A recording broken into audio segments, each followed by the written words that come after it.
Pada slide pertama ini, saya akan membacakan tentang pasar keuangan. Jadi, pasar keuangan adalah tempat atau mekanisme yang memungkinkan individu maupun perusahaan melakukan transaksi jual beli aset keuangan, seperti saham dan obligasi. Selain itu juga, pasar ini mencakup perdagangan komoditas seperti hasil pertanian dan pertambangan.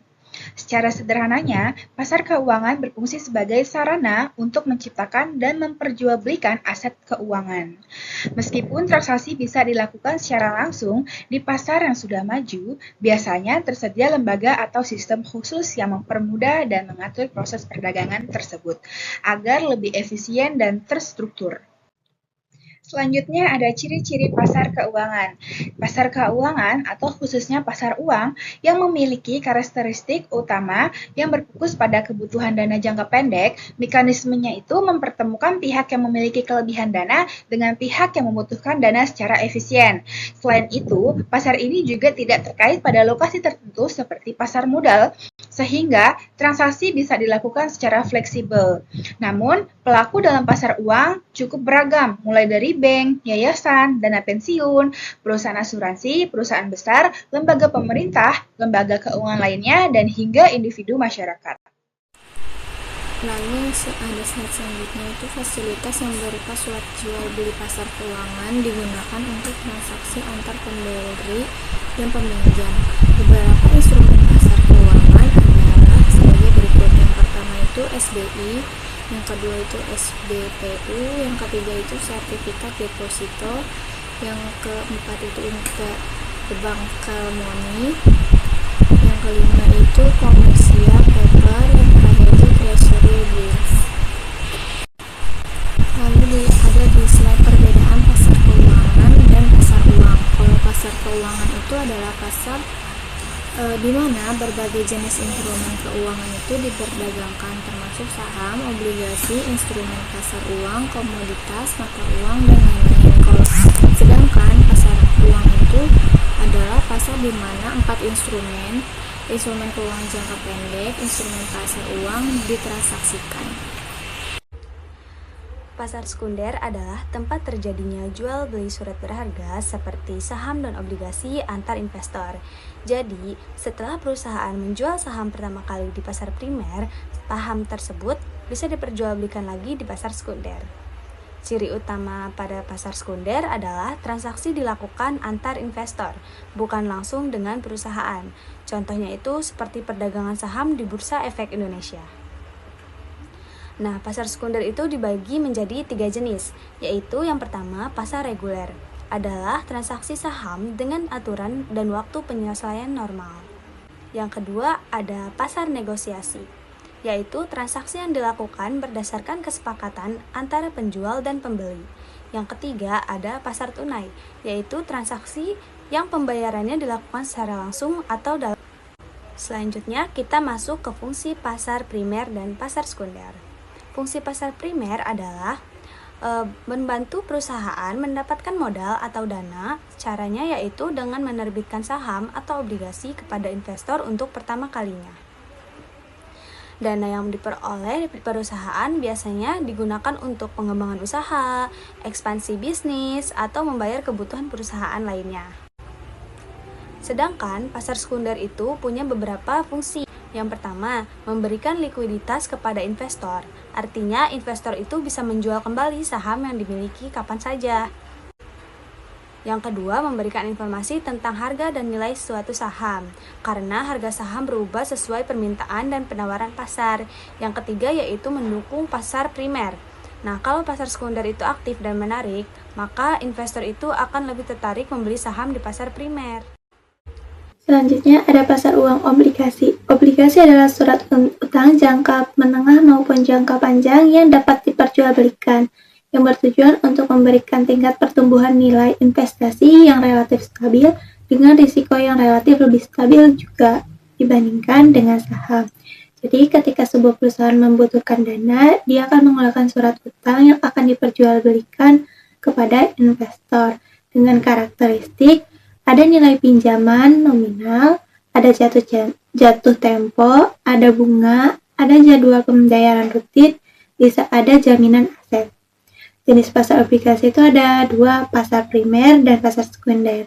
Pasar primer itu ketika obligasi pertama kali diperjualbelikan, sedangkan pasar sekunder itu adalah pasar di mana obligasi diperjualbelikan dari investor kepada investor yang lain. Selanjutnya ada penerbit obligasi, ada yang pertama ada organisasi internasional, yang kedua ada pemerintah pusat, yang ketiga ada pemerintah daerah, yang keempat ada lembaga pemerintah, yang kelima ada perusahaan, dan yang terakhir ada perusahaan khusus. Selanjutnya ada jenis-jenis obligasi, yang pertama obligasi suku bunga, ini berdasarkan suku bunga tertentu.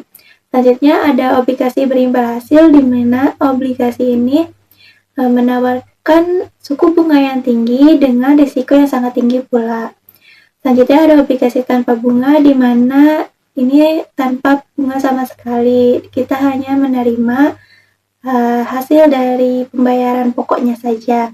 Selanjutnya ada obligasi inflasi, di mana nilainya disesuaikan berdasarkan tingkat inflasi.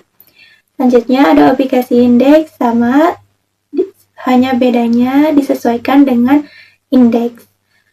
Selanjutnya ada obligasi subordinasi, di mana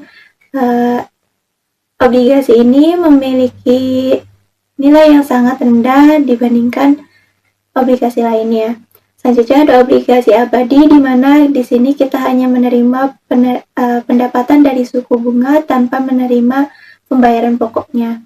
Selanjutnya obligasi atas unjuk, ini adalah obligasi yang tanpa nama, di mana siapapun yang memiliki sertifikatnya berhak mendapatkan pembayaran pokok dan suku bunganya.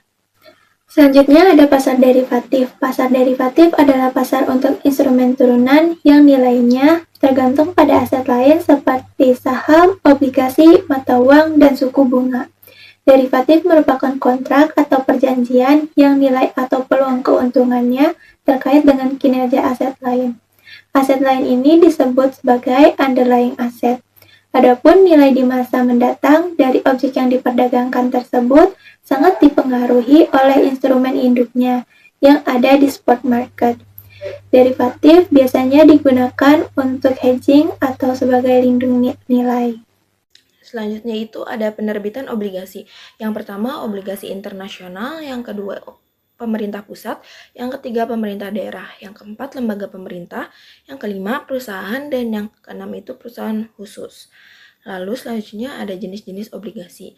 Yang pertama obligasi suku bunga, yang kedua obligasi berimbal hasil, yang ketiga obligasi tanpa bunga, yang keempat obligasi inflasi, yang kelima obligasi indeks, yang keenam obligasi subordinasi, yang ketujuh obligasi abadi, dan yang kedelapan itu atau yang terakhir obligasi atas unjuk. Selanjutnya itu ada pasar derivatif. Nah, jadi pasar derivatif adalah pasar untuk instrumen turunan yang nilainya tergantung pada aset lain seperti saham, lalu obligasi, mata uang, dan juga suku bunga. Nah, derivatif ini merupakan kontrak atau perjanjian yang nilai atau peluang keuntungannya itu terkait dengan kinerja aset lain. Jadi, aset lain disebut sebagai underlying asset. Adapun nilai di masa mendatang dari objek yang diperdagangkan tersebut sangat dipengaruhi oleh instrumen induknya yang ada di spot market. Selanjutnya itu derivatif keuangan. Derivatif yang terdapat di bursa efek adalah derivatif keuangan atau finansial derivatif. Nah, derivatif keuangan sendiri merupakan instrumen derivatif di mana variabel-variabel yang mendasarinya adalah instrumen-instrumen keuangan yang dapat 12 berupa saham, yaitu seperti obligasi, indeks saham, indeks obligasi, mata uang atau currency, lalu ada tingkat suku bunga, dan juga instrumen-instrumen keuangan lainnya. Instrumen-instrumen derivatif sering digunakan oleh para pelaku pasar atau pemodal dan perusahaan efek sebagai sarana untuk melakukan lindung nilai atau hedging atas portofolio yang mereka miliki. I just had to let you know you're